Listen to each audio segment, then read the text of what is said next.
To my YouTube channel. आइए दोस्तों, हम लोग पढ़ रहे हैं 10th क्लास की हिंदी। कैसे हैं बच्चों? बहुत जल्द बोर्ड परीक्षाएं चालू होने वाली हैं, सब लोग अच्छे से तैयारी करते रहिए। आइए देख लेते हैं आज इस हिंदी की क्लास में कि छंद किसे कहते हैं और छंद के कितने भाग होते हैं। तो फ्रेंड्स, आप लोगों के सिलेबस में यानी कक्षा 10 के हिंदी का जो सिलेबस है उसमें केवल दो छंद के बारे में बताया गया है। एक तो रोला है और दूसरा सोरठा है। तो आइए फ्रेंड्स, हम लोग सबसे पहले देखते हैं कि रोला क्या होता है। तो फ्रेंड्स, क्या है छंद की परिभाषा और उसके साथ में क्या है उदाहरण सहित। तो आइए फ्रेंड्स, सबसे पहले हम लोग देखते हैं कि रोला क्या होता है। तो फ्रेंड्स, हम लोग समझेंगे रोला हिंदी व्याकरण का एक सममात्रिक छंद है। क्या है?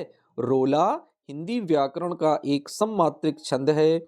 इसमें कुल 24 मात्राएं होती हैं। कितनी मात्राएं होती हैं बच्चों? इसमें कुल 24 मात्राएं होती हैं। रोला छंद को काव्य छंद भी कहा जाता है।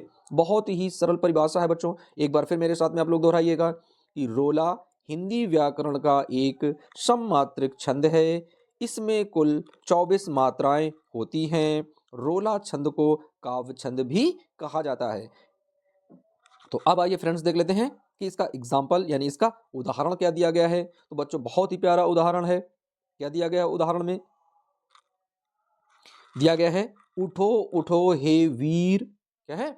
उठो उठो हे वीर, आज तुम निद्रा त्यागो, करो महासंग्राम, नहीं कायर हो भागो, तुम्हें वरेगी विजय, अरे यह निश्चित जानो, भारत के दिन लौट आएंगे मेरी मानो। बहुत ही बिंदास एकदम से उदाहरण दिया गया है और इसमें हम लोग मात्राएं चढ़ाकर देखेंगे तो कितनी मात्राएं बताई गई हैं कि भाई इसमें 24 मात्राएं होती हैं। यानी जहां पर लघु वर्ण होता है वहां पर इस तरीके से हम लोग एक चढ़ाते हैं और जहां पर गुरु वर्ण होता है वहां पर इस तरीके से दो करके चढ़ाते हैं। तो फ्रेंड्स, इस तरीके से क्या करते हैं हम लोग मात्राओं को चढ़ाते हैं और उन्हें सीखते हैं कि कैसे उसमें मात्राएं चढ़ाई जाती हैं।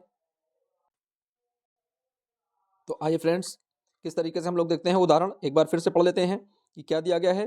दिया गया है बच्चों उठो उठो हे वीर।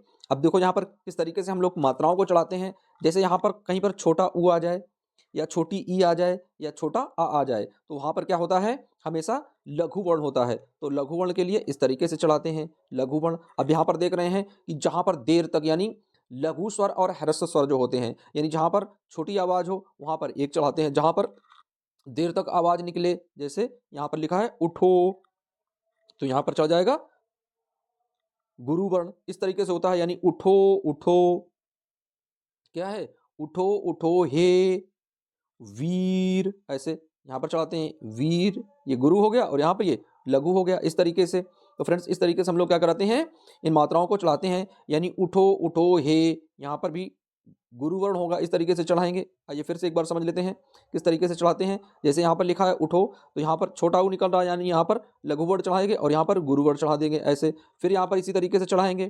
फिर यहाँ पर देखेंगे क्या लिखा है हे, यानी यहाँ पर भी गुरु बन जाएगा, वीर यहाँ पर भी गुरु बन जाएगा और यहाँ पर क्या है एक बन जाएगा। अब यहाँ पर हम लोग देख लेते हैं कि कितनी मात्राएं निकल रही हैं। तो दो दो चार, दो छः, दो आठ और आठ और तीन 11। तो इस तरीके से 11 इसमें निकलती हैं और आगे वाले में आप लोग चढ़ाकर देखोगे तो 13 निकलेंगी। तो 11 और 13 मिलकर कितनी बन जाती हैं? प्रत्येक चरण में कितनी होती हैं? 24 मात्राएं होती हैं। तो जिस कोई भी यदि छंद लिखा है और उसके प्रत्येक चरण में 24 मात्राएं हो तो वह छंद कैसा क्या कहलाता है? वह छंद कहलाता है रोला छंद। तो फ्रेंड्स, हम लोगों ने देख लिया कि रोला छंद क्या है। एक बार परिभाषा फिर से देख लेते हैं कि हिंदी व्याकरण का एक सममात्रिक छंद है। इसमें कुल 24 मात्राएं होती हैं। रोला छंद को काव्य छंद भी कहा जाता है। अब बच्चों देख लेते हैं हम लोग सोरठा किसे कहते हैं। तो आइए फ्रेंड्स, देख लेते हैं सोरठा क्या है। सोरठा छंद दोहे का उल्टा होता है। क्या है? सोरठा छंद जो है वो क्या होता है? दोहे का उल्टा होता है। सोरठा छंद में 4 चरण होते हैं। सोरठा छंद में कितने चरण होते हैं? 4 चरण होते हैं। विषम चरणों में 11-11 मात्राएं होती हैं और सम चरणों में 13-13 मात्राएं होती हैं। यानी पहले और तीसरे चरण में 11-11 मात्राएं, दूसरे और चौथे चरण में 13-13 मात्राएं होती हैं। विषम चरणों के अंत में एक गुरु वर्ण और एक लघु मात्रा का होना आवश्यक होता है। ये इसकी कंडीशन होती है बच्चों।